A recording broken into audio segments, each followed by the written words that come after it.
I wonder, I look at Earth and I look at the things we've done to destroy this fragile little spaceship that we live on, going through the space.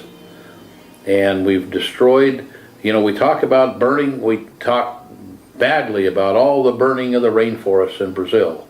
And yet most of the oxygen is produced by plankton. And our use of nickel-cadmium batteries and lead batteries and putting them out into the environment has killed a good part of the plankton. Cetaceans are beaching themselves to make so that there's enough food left for the others. So, Pete, we are very, very happy to be able to connect with you, and you have been very generous with your time, with your energy, and I hope I have a little more energy left because I'm coming after Bill and after David, and I just have a few wrap-up questions that I want to run by you, and we'll see how this goes. So, one of the leading things you said was that you were involved with robots. That's correct. And I'm just wondering if we could kind of drill down there a little bit and talk about what your background was and how involved you really were with robots. Well, having been involved with trying to build flying saucers, you usually found the flying saucers, if you look at most of the movies, there's always seems to be a robot involved with it. And so I was very interested in robots, and in the early days when I built a satellite tracking station before there were satellites, and then tracked the Russian Sputnik when it was launched and called the government and told them the launch trajectory and the orbital and the frequency it was transmitting on. During the McCarthy era, they thought maybe I was a communist pinko, and so they came and found out that actually had a satellite tracking station before there were satellites. I was about 17 years old at the time. So that got a lot of notoriety here in Idaho, and at that point in time in Idaho, on the eastern side of the state, there was a place that was called the Atomic Energy Commission, a nuclear reactor test site, and it's where the first nuclear power generation was done. And anyway, they anticipated having some nuclear problems there and decided they need some robotic type thing that could waltz into a nuclear meltdown and pull the reactor apart so that they wouldn't have a China syndrome taking place. So anyhow, eventually I and a few of my friends got the contract to do robots that could do that. And I naturally had great faith in myself and said, oh sure. And I found out a lot of things. That was a tremendous education. I found out that materials that were electrical conductors inside of a heavy nuclear flux became insulators, and insulators became conductors, and Really?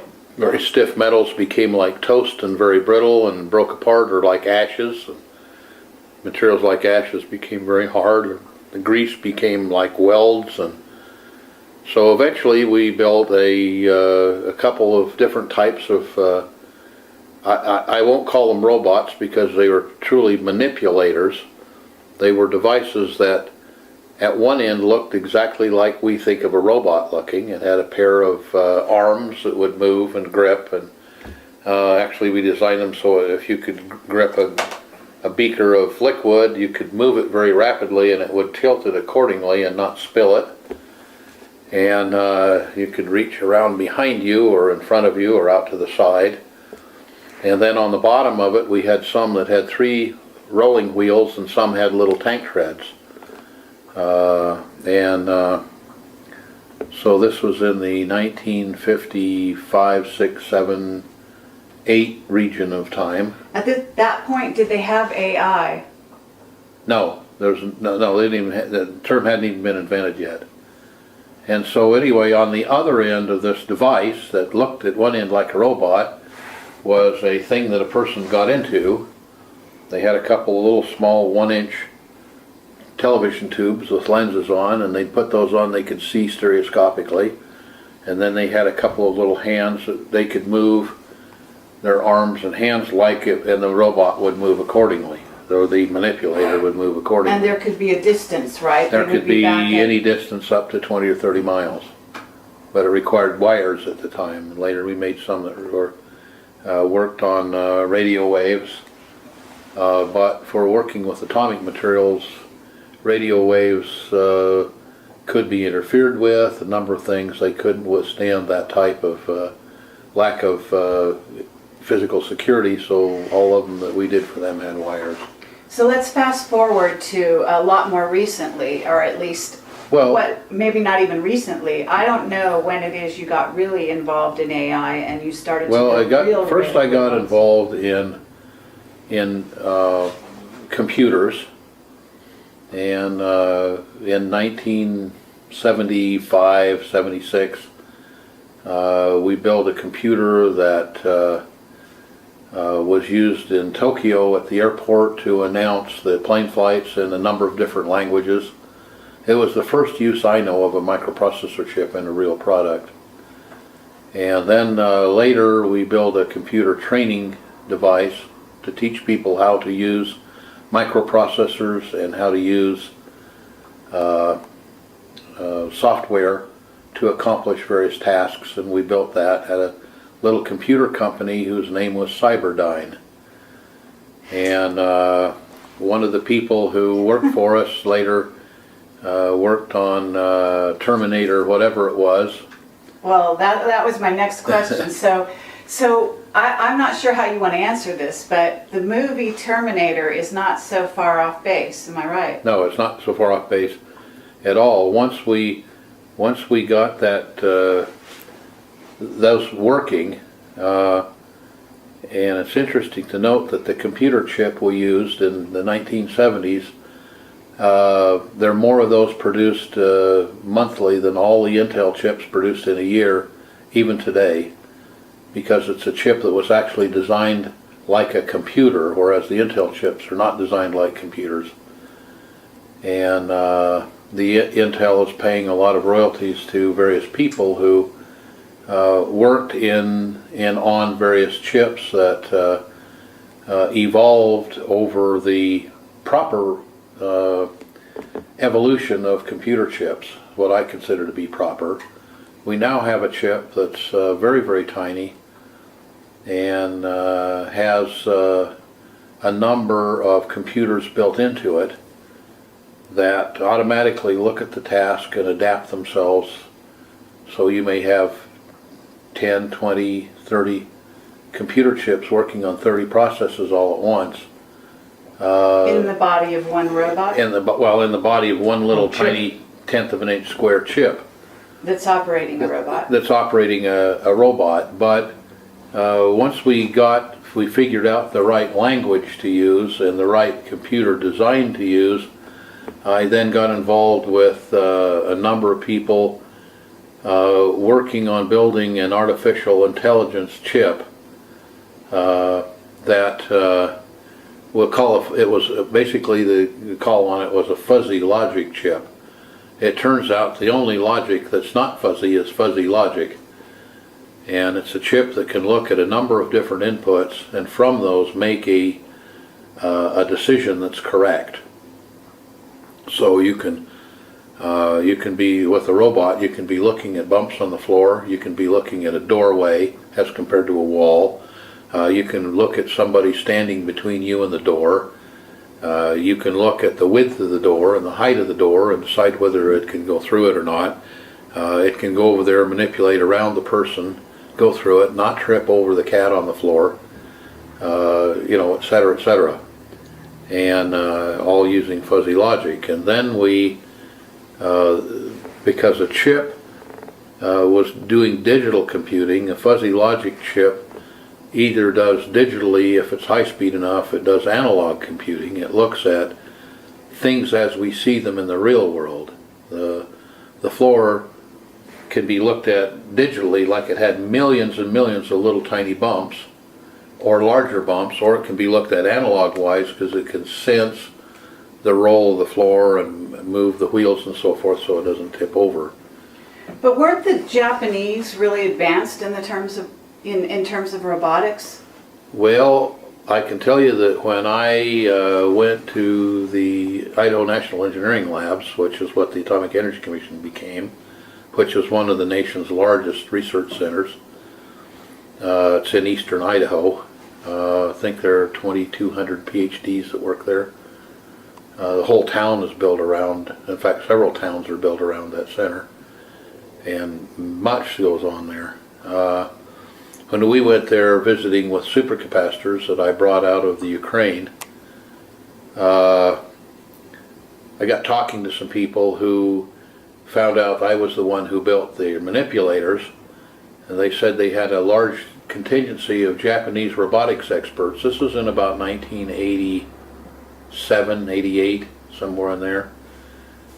They had a large Japanese conference over trying to sell them manipulators and robots, and when they saw my robots they said, "My God, we don't have anything like this. Where in the world did these come from?" They said, "Hell, we've had it for 50 years." So turns out it was only about 43 years at that time. But So basically you were working in black projects, weren't you? well, one could say that.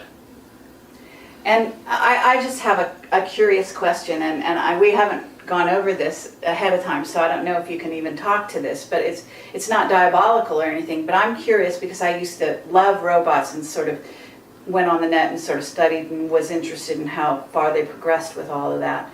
And one of the biggest problems they used to have was whether when they wanted them to walk upright like humans, that they would fall over. And how did you solve that? Well, we did it much the same way that Dean Kamen built his two-wheeled scooter. Are you familiar with the Oh, yeah, what do they call that? Segway. The thing? Segway? The Segway. Okay. Well, And it's very simple to do. Which is? Well, you simply, if you could say in you short. have a sensor that senses whether you're upright or not, and if you're not upright, then you use fuzzy logic to put it back right. Presumably, that's the kind of stuff they put in the F-117 that would have fallen out of the sky. If it Yes, hadn't it had would. that kind of, right. For example, the programming language that we use is called Forth, F-O-R-T-H. It should have been called F-O-U-R-T-H because it was the fourth major programming language, but in those days computers wouldn't take 5 characters. Or 6 characters, so they had F-O-R-T-H. Okay, so this kind of segues into mind control, because I also know that you worked with SRI and you worked with Hal Pudov, right? And I understand you probably knew, Ingo Swann and a lot of the people involved in remote viewing. So what I was wondering, I think you were involved in MK Ultra, and you can probably talk about that because it's been declassified. You can think about right? that all you want to think about it, then who knows whether it's true. I don't know whether that's true. All right, well, I know that I worked in a lot of very interesting areas. but you know that MK Ultra is declassified. I don't know anything about MK Ultra. Okay. I mean, I've heard about it and heard about it and heard about it. I don't know anything about it. I know some things that came out of it, and I know that I researched some of those things, and I built things that I thought were better and turned them over to the government. But other than that, I really don't know that. I actually don't know that much about it. Okay. And is it true that you're still on call for the government? Well, I'm doing things all the time that I get calls on. Okay. For a number of different governments, actually. I'm actually a member of the Astronautics Association for Mankind, which is the Russian equivalent to NASA. I'm on the board of directors. So why aren't you on the board of directors for NASA if you're on the Russian Well, board? mainly because I have no desire to be with a bunch of clowns. Okay. If I wanted to be with clowns, I'd join a circus. So you're really aware of the secret space program in essence, and you know that NASA is something of a front for almost distraction? I haven't been associated with them for years, so I have no idea what they're doing. Okay, but you said NASA's a bunch of clowns. Why are you saying that? Well, because all I have to do is look at the products they have. And why are they still, I mean, I know they're going to retire the space shuttle any day, but it's basically, a tin can going up in space. Why are they even dealing with that kind of technology at this point? Do you know? Because they have it and it works.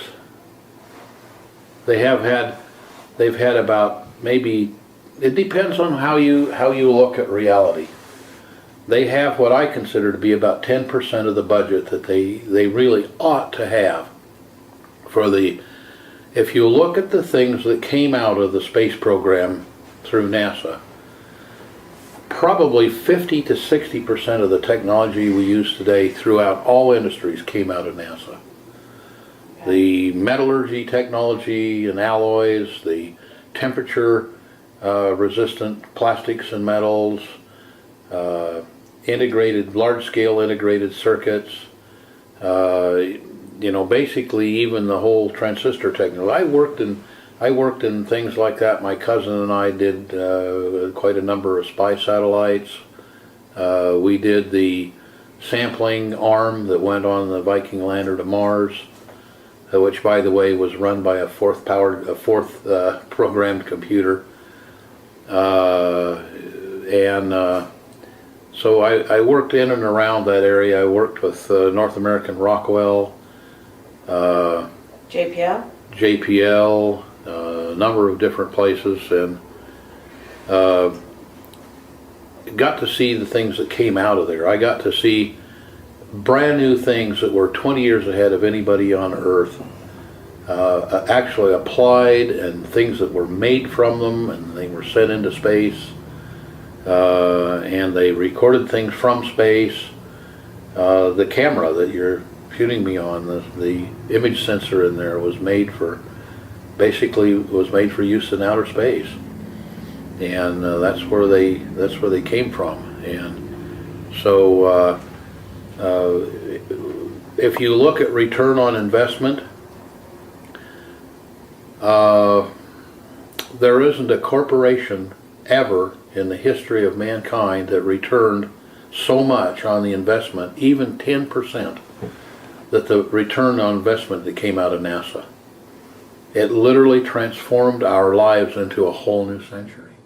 Take that, which is the only success story that I think man really has, and totally malfunded it. Now, part of the reason is that they wouldn't pay the appropriate amount of money to get the brain power that they needed.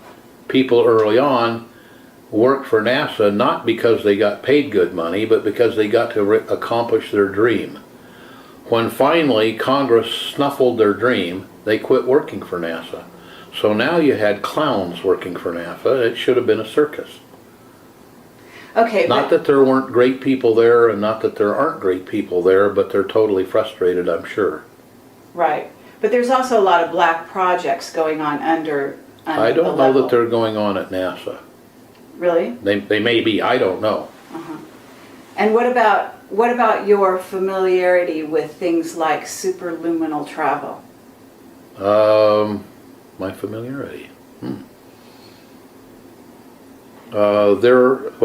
I don't know anything about superluminal we have travel. testimony from Henry Deacon and from Jake Simpson, a couple of what we call whistleblowers, which in essence is what you are at this point in your career, in a way. Well, in a way. Okay, you're treading a fine line. Treading a fine line. And they are testifying that we have superluminal travel, that we have craft that goes outside the solar system. Can you say anything about that? I know nothing about it. Okay. You told us, or at least you talked to me at one point, about being a spy master. Is that really true? I don't know a thing about that. Okay. Okay. Well, we're kind of striking out here. Where do you think that we can go with all of this? I've told you the things that I'm willing to talk about. Now you're trying to get me to talk about them. And, all right. What do you know about a UFO detector? I was asked to build a UFO detector when I was about 14. And eventually built one. Okay. And it's operational? I have no idea when it's operational. Best I know, they smashed it immediately. Who's they? The government. Actually, the President of the United States at that time. Really? Okay. Now, here's a problem with it. I'd love to do something with it. It's a very simple, inexpensive technology. Is it based on Wilhelm Reich's technology? No, it has nothing to do with Wilhelm Reich. It's based on science, and the problem with it is that it works in such a manner that it will detect virtually every single type of thing in the universe. So what that means is that it would be the best anti-collision device that ever went on board an airplane. because it could see every other airplane in the sky. That's the good news. Okay. The bad news is it can see any stealth plane just as easily as it can see a damn dirigible. So that's why they destroyed it? I have no idea why they destroyed it. Well, can we surmise that that's why they destroyed I it? have no idea. I don't know that it was destroyed. I'm just telling you that's my feeling, Well, because you I've told never me they took it. I've never seen one. Well, I thought you would. Yeah, they took it. So what did they do with it? I don't know if they put it in their pocket or put it in the remnants of the Smithsonian. I don't know what happened to it, but I've never seen one out there in operation. I could tell if there were one in operation How could you tell? because of how it works. Well, I mean, I'm not about to tell the secrets of it. I understand that, but I can't talk about it without you would know telling the if secret of somebody it. else was operating. I'd your know if anybody was device? operating one of them. How would you know that? I unless would know you're that because of operating how it works. them? Okay, would you remote view them, or would you be? No, not at all. You have a tracking device on your invention. It emits something that is absolutely unique to the device. Oh wow. Okay. There's another kind of detector which was destroyed upon presidential order, I understand. Yes, there Are you was able to talk about that? Because that's a fantastic... probably not. It's probably Okay. not healthy for you guys to talk about it. In Okay, that well, case- I understand that you, and I don't know if you can talk about this, but my understanding is that with robots, with any kind of device that you're operating using AI or any other kind of, as you say, manipulator, whatever, that there's a sort of has to be a fail-safe or a command override such that, you call it a gatekeeper, I believe, but No, that's a gatekeeper's a product that allows that to take place. or not to take place. Or not to take place. And yes, there's a, obviously, it's like with atomic bombs and hydrogen bombs, nuclear devices, and cruise missiles, and whatever. One thing you don't want is your enemy to get a hold of it and use it against you, so there must needs be some methodology to handle that. Are you able to say that you had a hand in creating some gatekeepers? Well, I created gatekeepers, and whether they use it there or not, I don't have any idea. I just know they buy a lot of gatekeepers, or bought a lot of gatekeepers. And I know that right now we're in the process of negotiating a very large order for gatekeepers, what I call gatekeepers, and what they're going to use them for, I really can't mention. Would you call yourself sort of, an inventor? I mean, how would you? I have always billed myself as an instrument maker. Okay. I build instruments that see things or hear things or measure things that heretofore nobody else builds. Anybody else builds something, I don't ever replicate it. I don't reinvent anybody's wheels. I invent my own wheels. Okay, I want to kind of go into a different area that we haven't really addressed at the moment. And I want to know if, because obviously I realize there's a lot you're not talking about, and there's some stuff that we've got off the record and all of this kind of thing. But do you feel that you're protected? Yes. Do you feel you're protected on an earthly level or on other levels as well? Definitely an earthly level. I have no idea about other levels. However, when you say feel as compared to know, then I will tell you that I've had a charmed life. Okay. I can remember one time in Vietnam standing in a firefight and remember that basically only machine guns fire tracer bullets. And every fifth round in our machine guns at least is a tracer. So the machine gunner can aim his weapon because they're jiggling and bouncing so much you can't really use a sight well. So you want to see where the bullets are going and place them where you want them. So every fifth bullet goes out and you see a little red glow where the bullet's going. And I was in firefights where the tracers were so thick it was like you're in the middle of a 30-foot campfire that was down to the ashes with a weed eater whipping up sparks. And I remember about the third time I looked up and said, "You and me, Big Al, all the way," because I knew I was being kept alive. There was no reason for me to be alive. 50% of the Marine officers I went to Vietnam with were killed while they were there. They were there for 13 months. I was there for 23 or 4 months. But anyway, And to this day, you feel that? well, I've been in other places that were even scarier than that, and I've done crazy things all my life to invent things fast rather than slow, and take it the hard way instead of the easy way, and so forth, and somehow live through all of it.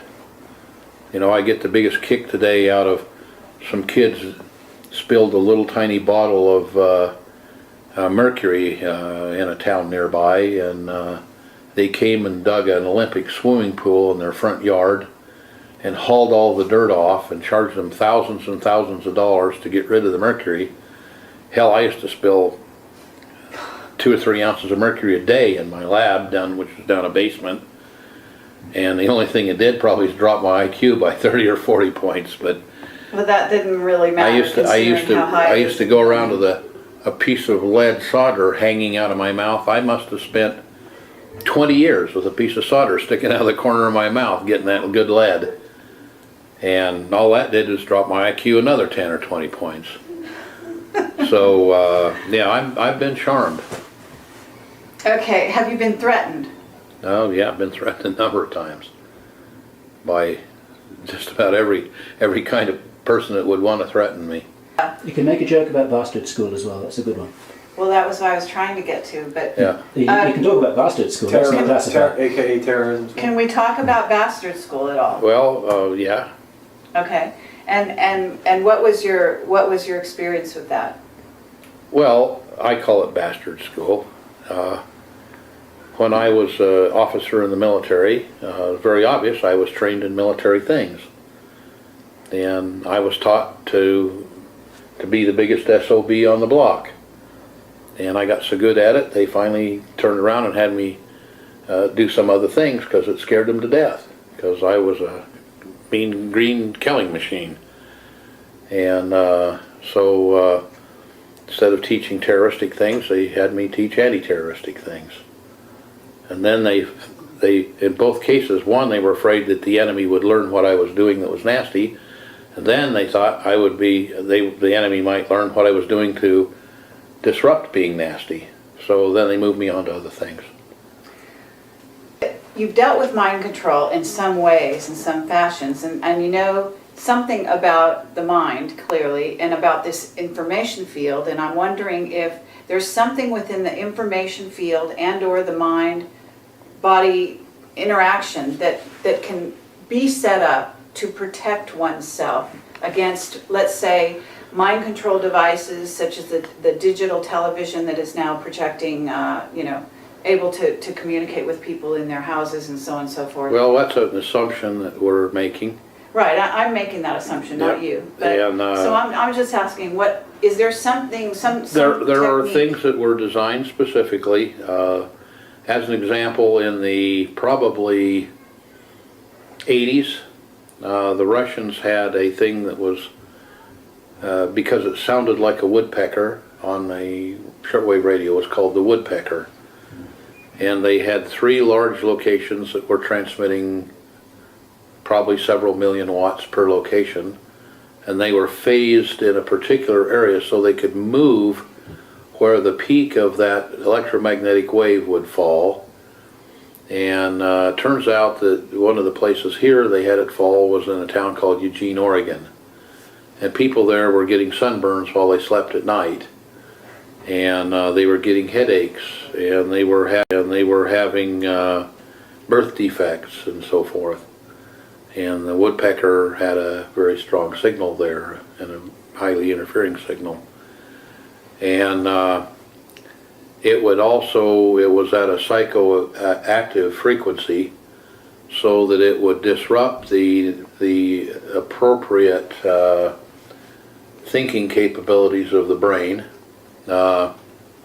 This is all documented, by the way, on the net. Oh yeah, it's all documented on the net. And there were also, a good friend of mine was a man who discovered that they were bombarding the Moscow embassy with microwaves that had much the same frequency content.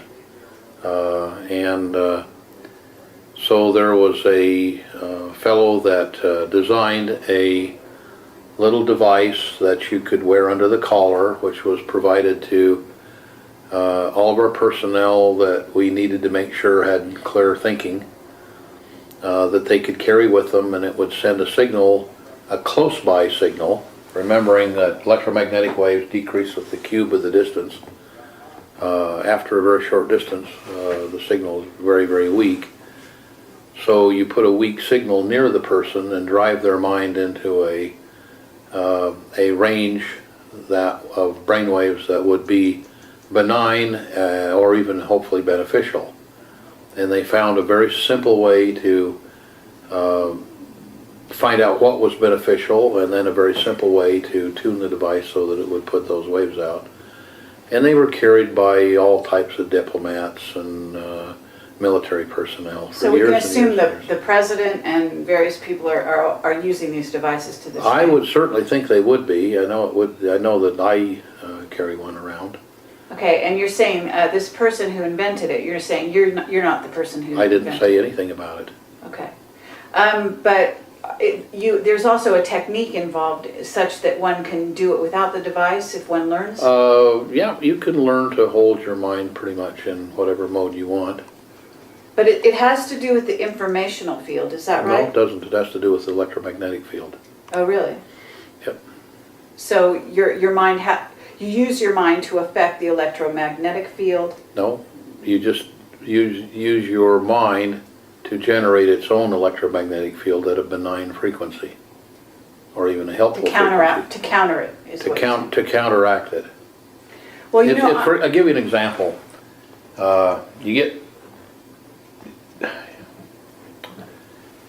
You get 3 or 4 people that are very close, or 2 people that are even closer, and what you'll get is you'll get heartbeat synchronization, which just occurs, and then you'll get brainwave synchronization, and then unfortunately, or fortunately, depending on the situation, you get hormone production. And hormones are very, very powerful messengers. And then you get into trouble, but or not. But it's a form of entrainment, right? it's a form of entrainment, and you get an entrainment. So a very weak signal can give you great entrainment. Nikola Tesla made a device that used compressed air, and it was a little weight, and he could stick that on the ground outside of a skyscraper in New York, and this thing would sense ground wave oscillations and tune itself to them. So it'd start out very rapidly and slow down, and then it would find where it was affecting the environment. It would resonate with it.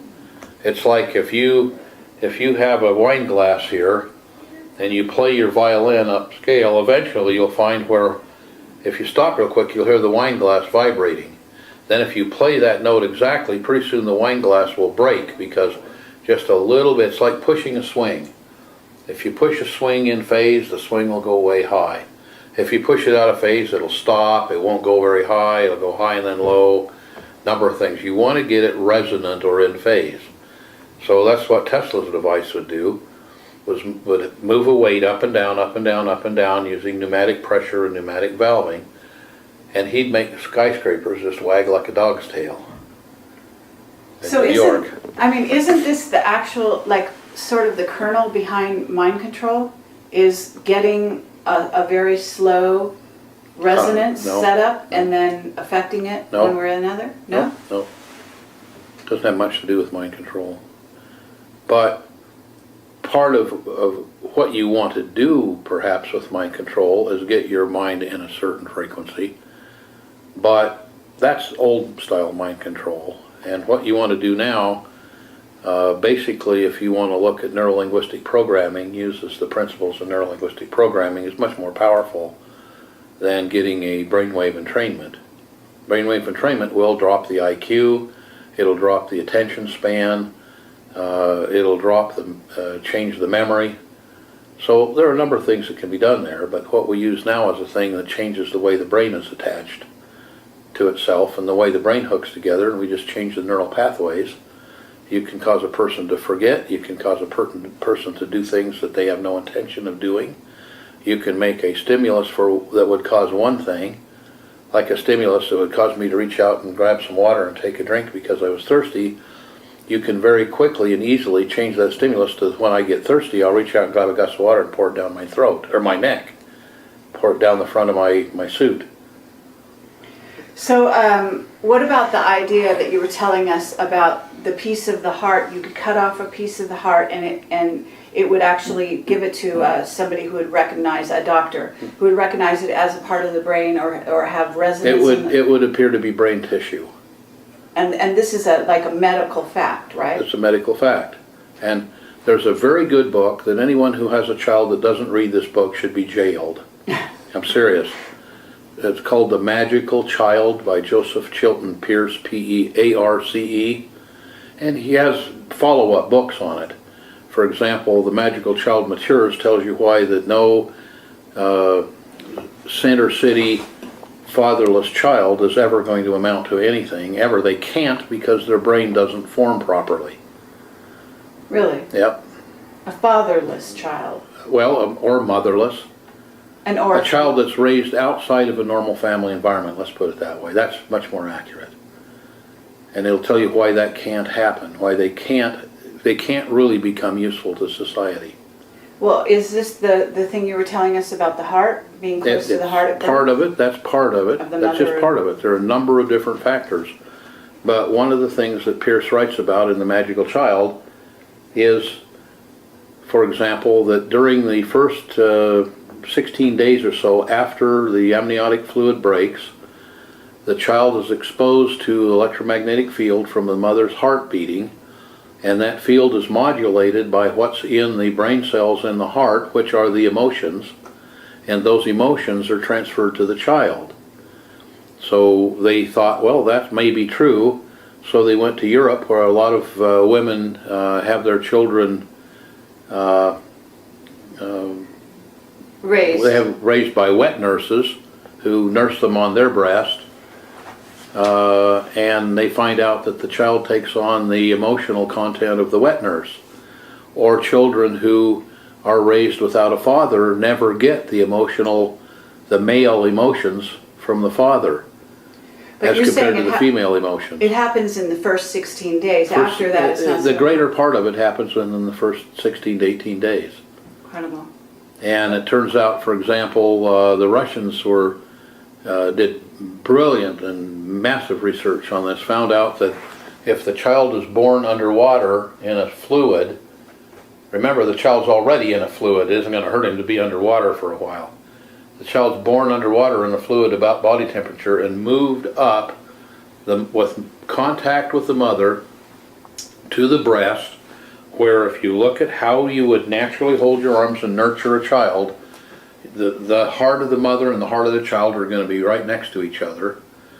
The child starts picking things up. If the child is kept in that position for the first 12 to 14 hours, the child usually develops speech by 6 months of age and is able to stand on their own at 6 months of age. Can you talk about that Russian doctor? I unfortunately... I could if I remember his name. I can't remember his name. Okay. He was brought to the United States, and I can tell you that his techniques were used by Madonna in having her children. But we're talking about generating an IQ of as high as 275 in right. your children. I can tell you that her children are some of the most brilliant children on the face of the earth because of that. I know that she worked for using those techniques for a year to a year and a half before they were conceived, just to become ready. And could well be privileged information, but it leaked out to me. So you're saying I know it to be true. That the heart has an information field component which somehow entrains the formation of the nervous I'm not system? saying anything about information field. I'm saying the heart has an electromagnetic component that is there because the heart beats, and it takes a large electrical current to beat the heart. Okay. Anything the body is bioelectric. Anything near a magnetic field or an electric field that's conductive then has components that come from the things around it that are electric or magnetic or conductive. Okay. So you can see that stuff in the heart field. The information, not information field, the information transfers to the, just like programming a ROM chip, transfers to the heart of the child. And as an example, one of the final proofs of this is there was a man who absolutely hated the odor, the sight, and the taste of mustard, and got a heart transplant, and all of a sudden couldn't get enough mustard. And just by happenstance, the wife of the donor somehow got word to him that her husband loved mustard, and so he had the heart. That came along with it. Number of people were, in essence, SOBs, or were very tense individuals, and they got a heart from a man who was a very calm man, and all of a sudden their wife and their children didn't even know who they were. They were a completely different person. That information was encoded in there, and when the nerves were sewn together and some of them grew back, that information got out of the heart, and it may well be that the magnetic field of the heart transmitted and the brain picked it up. I don't know that. But I know that we instrumented people's hearts and would let them see things that would excite them. The heart rate picks up, adrenaline's produced. Maybe what they see, anger, causes anger or fear. And if you anesthetize that part of the heart, then they have they don't have those fears and those angers and so forth. So that emotional information and some things like preferences in flavor or color, are transferred and transmitted in there. So it's very important to get the child up into a nurturing position. Children who were nurtured by both mother and father have both male and female components. Children nurtured by one or the other have only the one component of their emotional makeup. And it's the first 16 days that does it. Well, Is that right? read the book. The greater part of it occurs in the first 16 to 18 days. And yes, maybe that's 30%. Maybe another 10% occurs in the next 50 days. Maybe another 10% in the next 180 days. Okay, but very early on. Is Very early basically on, you the want to essence get of that it. in there very early on. Okay, Well, I want to go in another wait a minute. direction. Is there any other tissue in the body besides the heart that acts like neurological tissue? Oh, absolutely. Okay. Now you can, if you want, you can call, the pineal part of the brain, even though it doesn't do brain function. It's part of the brain. The pineal and pituitary are mostly melanin, a substance called melanin. Melanin, a type of melanin, makes the skin pigment. But they're a slightly different kind of melanin. And I've, in my research, have found that the melanin in the pineal, which in Eastern medicine is the third eye, the seat of the third eye, is very, very, very good at picking up informational signals and adding a time content to them, thus subtracting a non-time content. And so it's always been attributed to clairvoyance and clairaudience and so forth.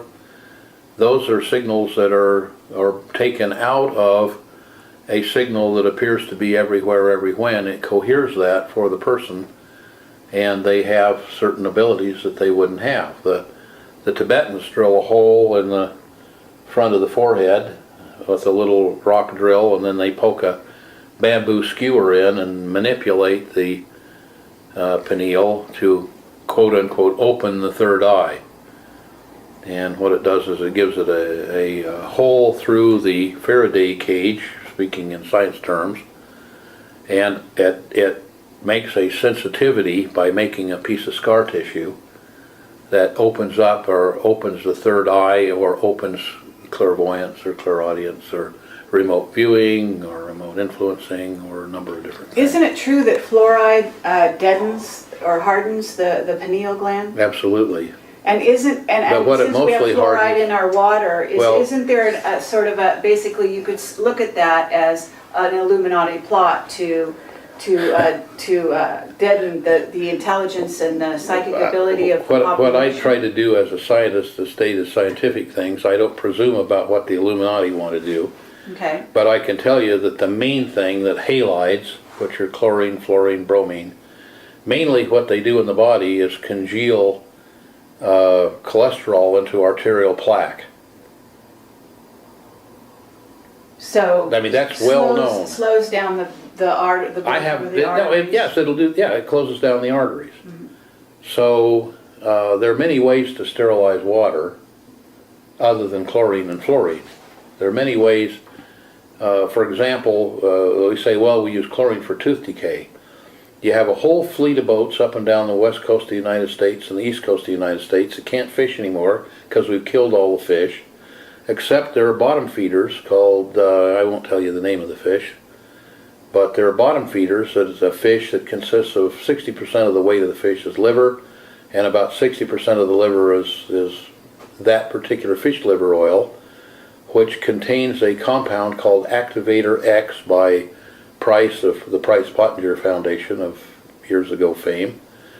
And he found out right after World War II that one drop of that, well, you can take that fish oil, which is highly fishy tasting, get it cold, the waxes and false isomers will solidify, you can filter those out, and the oil left over has very little or no taste to it. And that oil you can put in the sunlight and it won't turn rancid for hundreds of years. It should have been used in place of sperm whale oil for lubricating watches, but they didn't use it for that. And, So is it this cod liver oil? no, it's not cod liver oil. It's a different oil, but those boats could go out and bring back boatloads of this fish. It grows from Antarctica to Arctica and everywhere in between. What does that have to do with fluoride in the water? What it has to do with is that oil, one drop put in a slice of bread eaten daily, and you have no caries whatsoever. There's no tooth decay. It eliminates tooth decay. So, And they did this on thousands and hundreds of thousands of children in Europe after World War II. And likewise, it doesn't, you can guard against hardening of the arteries. Then you don't get the hardening of the arteries from the fluoride or the chloride. Now what happened was, and this is, you know, I'll take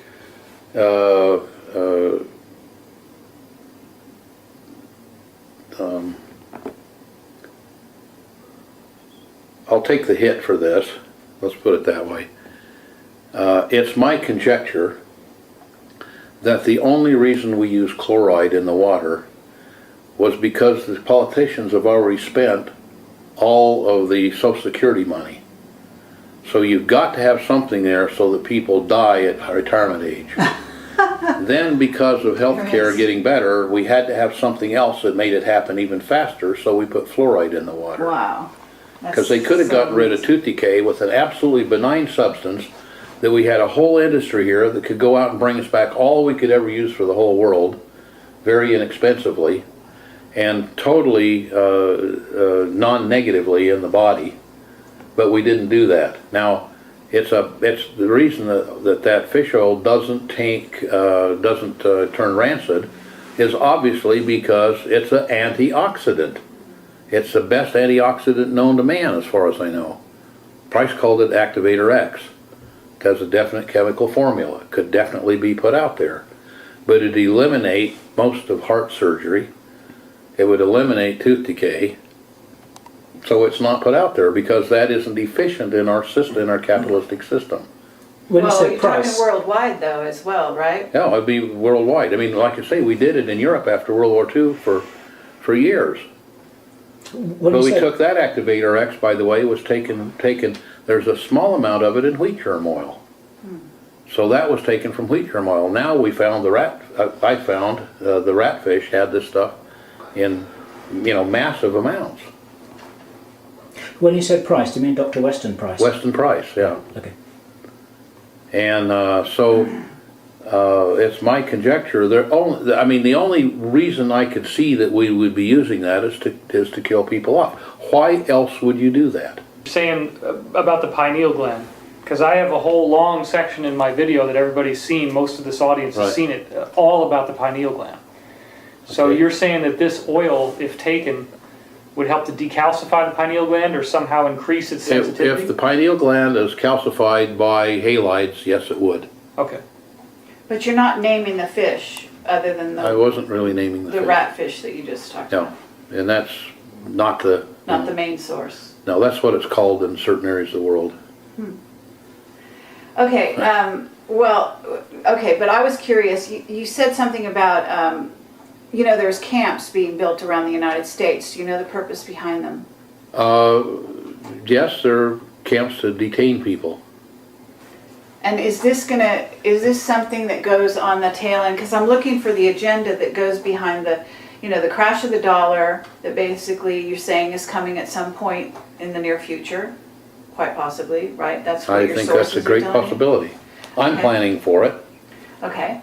And then on top of it, there are camps being built, and you can verify that? Well, they're giving tours of some of them, and you go on the internet and you'll find out that there are a number of locations where people say, well, here's a camp that's built. Okay, and what about the role of viruses in eliminating the population? Is there any validity to that? I have no idea. It's not my area of expertise. Okay. I have suppositions, and Well, you clearly are a healer, so have you got advice on how people can protect themselves from viruses? I think all that advice is available if you just download it from the FDA websites or the various websites of, say, FEMA and Homeland Security. Really? Oh, absolutely. Wear a mask, wash your hands. They're absolutely correct. Okay. Another good thing to do is go to some place there's not a lot of people. And we're sitting here filming in an area that there's not a lot of people.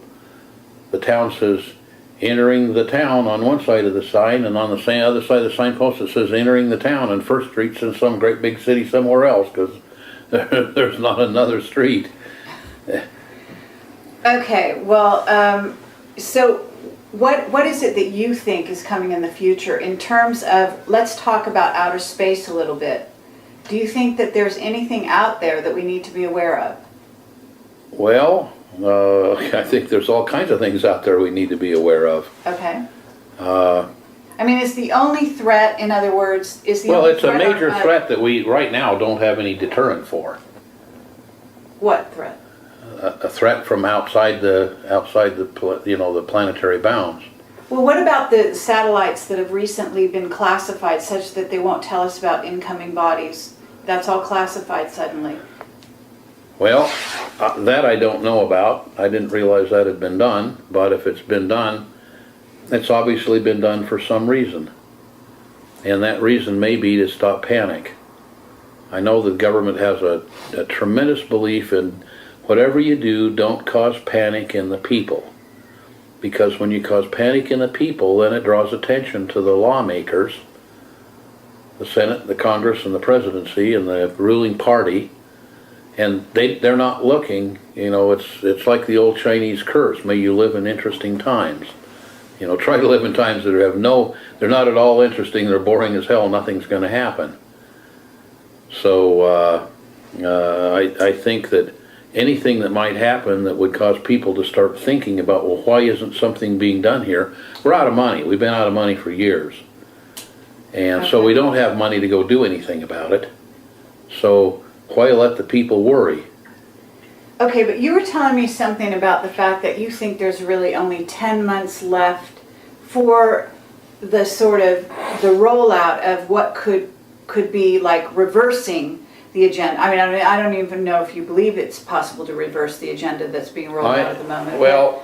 I know that we there's live. about 10 months because that the Earth, we've polluted our own mess. Okay, here are just a few things that you can look up. And the things I talk about are things that are openly available on the internet. Library of Congress, or, you know, a lot of things now on YouTube, a lot of things on, you know, ask.com and google.com and so forth. You can go in there and start making searches and looking, and you can find a lot of information. There's a tremendous amount of information. About the things that you just spoke about, and specifically, you can find out that, it's about a couple weeks ago we just had a very near flyby of a huge asteroid that would have caused thousands, if not millions, depending on where it hit, thousands or millions of deaths on the Earth if it had hit the Earth. And it was a near flyby. Now maybe that nearness was 100,000 miles, but 100,000 miles is sure different than the distance between here and Mars, or here in Pluto. It's came by very close. It could have been one of those things that hit the Earth, and we have nothing to stop something like that. Okay, you're saying we have nothing to stop something. Is it possible black people in black projects have something to stop that? No, I don't believe so. Okay.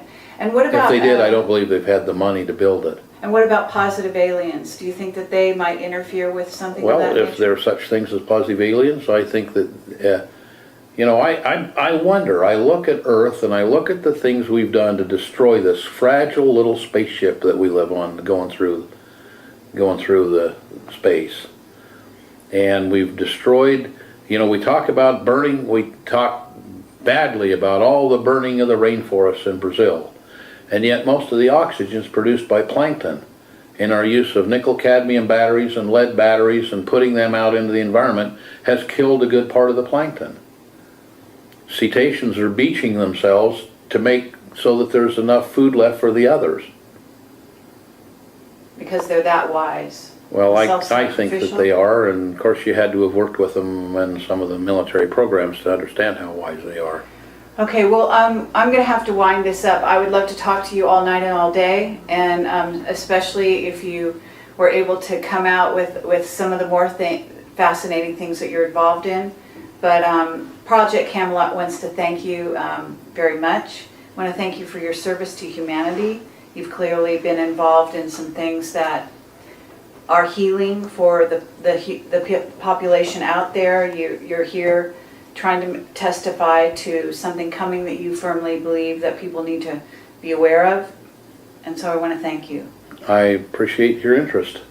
Absolutely. Anything that can get information out to the people, and my suggestion to the people is, because this stuff is not really hidden, it may be squirreled away somewhere, but it's there, and you can go out and find the information for yourself. My suggestion is you do it. My suggestion is that you prepare yourself for an emergency, because no matter what you do in life, you're going to run into an emergency. And if you prepare yourself for it, then you stand a very good chance of surviving it. And if you don't prepare yourself for it, you stand a very good chance of not surviving it. Okay, thank you. And Pete Peterson, I really want to thank you again. Bill, you want to say any closing words yourself? I think this is the most important interview we've ever done. Okay, and David, you got anything you want to add to that? Well, Pete, I just want to say I appreciate your courage for inviting us out here. I think that the data that you've given about the consciousness and the information field is really instrumental in my work, and I hope we can continue that discussion. Well, I think that we'll probably continue a relationship for a long time. And I'm perfectly willing to share that information. I'm at a point in my life that the only thing I can do now to make my life worthwhile is to share the wisdom that I've obtained as a stone rolling through this interesting experience of life on Earth. Been involved with trying to build flying saucers. You usually found that flying saucers, if you look at most of the movies, there's always seems to be a robot involved with it.